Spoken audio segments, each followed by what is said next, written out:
ਅੱਜ ਜੀ ਆਪਣੇ ਦੇ ਨਾਲ ਮਨਵੀਰ ਰੇਡੂ ਜੀ ਨੇ ਹਰਿਆਣੇ ਤੋਂ, ਜੋ ਕਿ ਜੀਂਦ ਜ਼ਿਲ੍ਹੇ ਤੋਂ।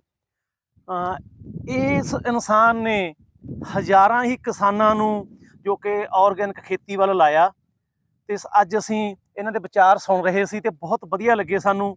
ਸੋ ਆਪਾਂ ਵੀਰ ਜੀਆਂ ਨਾਲ ਗੱਲਬਾਤ ਕਰਾਂਗੇ ਤੇ ਇਹ ਦੱਸਣਗੇ ਵੀ ਕੀ ਆਪਾਂ ਨੂੰ ਜੋ ਅੱਜ ਦੇ ਸਮੇਂ 'ਚ ਜਿਹੜੀ ਰੇਹਾਂ ਸਪਰੇਹਾਂ ਵਾਲੀ ਖੇਤੀ ਹੋ ਰਹੀ ਆ, ਵੀ ਇਹਦੇ 'ਚੋਂ ਕਿਉਂ ਨਿਕਲਣਾ ਚਾਹੀਦਾ ਆਪਾਂ ਨੂੰ ਬਾਹਰ।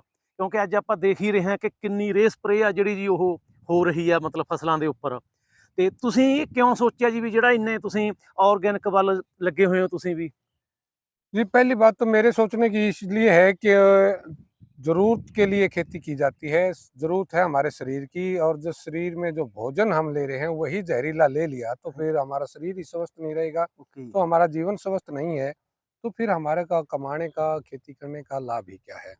तो इन बातों को सोचते हुए जब महसूस हुआ कि खेती में जो जहर है ये बंद होना चाहिए, थाली में जो जहर आ रहा है खेती के माध्यम से वो बंद होना चाहिए, और आदमी का खुशहाल जीवन होना चाहिए। और जो बात कही कि हमने हजारों किसानों को ले आया जी, हमने किसी किसान को नहीं लेके आए, उसकी ज़रूरतें, उसकी समझ, उसको लेके आइए। हमने केवल रास्ता दिखाया है। जो भय और भ्रम की स्थिति यहाँ बनाई हुई मैं है, थोड़ी गल विचारे टुकू, रास्ता दिखाना ही बहुत बड़ी गल हुंदी आ, किसी नूं सही रास्ते ते पाउणा वो बहुत बड़ी गल हुंदी है जी। जी हाँ, हमने ये काम किया कि जो समझ करने का काम था वो हमने एक बार ज़रूर कोशिश की है किसानों में। किसान क्यों, कैसे और सॉरी क्यों, कब और कैसे वाली स्थिति में आए, एक बार थिंकर बने, वो सोच के यदि चले तो उसको पता चल जाता है कि जो बातें समाज में फैली हुई हैं वो भ्रांतियां हैं, और रियल में किसानी की ऐसी कोई समस्या नहीं है। उत्पादन ऑर्गेनिक खेती में भी घटता नहीं है। तो वो रास्ते हमने ज़रूर दिखाए हैं, और जिन किसानों को वो समझ में आ जाते हैं और उनको इसकी ज़रूरत है तो वो इस रास्ते पे ज़रूर ਚੱਲ चलते हैं। ਤੇ ਤੁਸੀਂ ਇਹ ਕਿਹੜੇ ਸੰਨ ਤੋਂ ਆਰਗੈਨਿਕ ਖੇਤੀ ਜਿਹੜੀ कर रहे हो? दरअसल मैं एकदम से तो ऑर्गेनिक खेती पे नहीं आया। मेरे गुरुजी थे डॉक्टर सुरेंद्र दलाल जी, उन्होंने मेरे को ज्ञान दिया। तो 2006 में मैंने केवल पेस्टिसाइड अपने खेत में बैन किया था। ओके।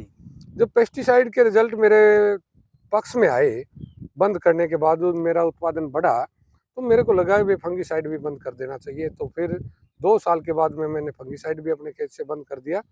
फिर वीडीसाइड को जब हम थोड़ा थोड़ा यूज कर रहे थे तो उससे भी ज़मीन खराब होती नज़र आ रही थी। तो फिर खरपतवारों को जब समझने लग गए तो वीडीसाइड भी मारने की हमारे को ज़रूरत नहीं पड़ी। खरपतवारों को समझ के हम खेत से हटाते हैं, कीड़ों को समझ के खेत से हटाते हैं।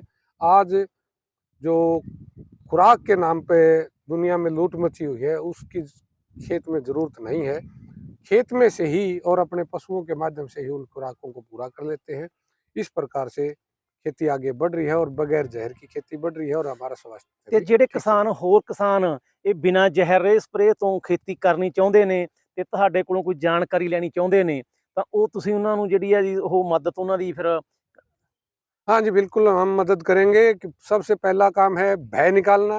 किसान भय के कारण ही उत्पादन का लालच करता है और आगे बढ़ाता है। जितना उत्पादन किसान ने बढ़ाया है इतना ही किसान के ऊपर कड़ाई आई है, किसान को मारा ही उत्पादन ने है। और जैसे ही इस बात की समझ किसान को आ जाएगी, गुणवत्ता की जरूरत है, गुणवत्ता वाला अनाज जब किसान पैदा करना शुरू कर देगा तो उसके घर में भी खुशहाली आएगी, देश में भी खुशहाली आएगी, उसका स्वास्थ्य भी सही रहेगा। ਵੈਰੀ ਗੁੱਡ ਜੀ। ਤੇ ਤੁਸੀਂ ਆਪਣਾ ਜੀ ਸਾਨੂੰ ਜਿਹੜਾ ਆਪਣੇ ਸਰੋਤਿਆਂ ਨੂੰ ਜਿਹੜਾ ਐਡਰੈਸ ਆ ਤੁਹਾਡਾ ਤੇ ਉਹ ਦੱਸ ਦਿਓ, ਤੇ ਆਪਦਾ ਨਾਮ, ਐਡਰੈਸ ਤੇ ਫ਼ੋਨ ਨੰਬਰ ਸਾਡੀ ਬੇਨਤੀ। हाँ जी, मेरा नाम मनवीर रेड्डू है, गांव मेरा इग्रा है, डिस्ट्रिक्ट जींद में पड़ता है। ये हरियाणा का डिस्ट्रिक्ट जींद है, और मेरा संबंध है डॉक्टर सुरेंद्र दलाल कीट साक्षरता मिशन से। इस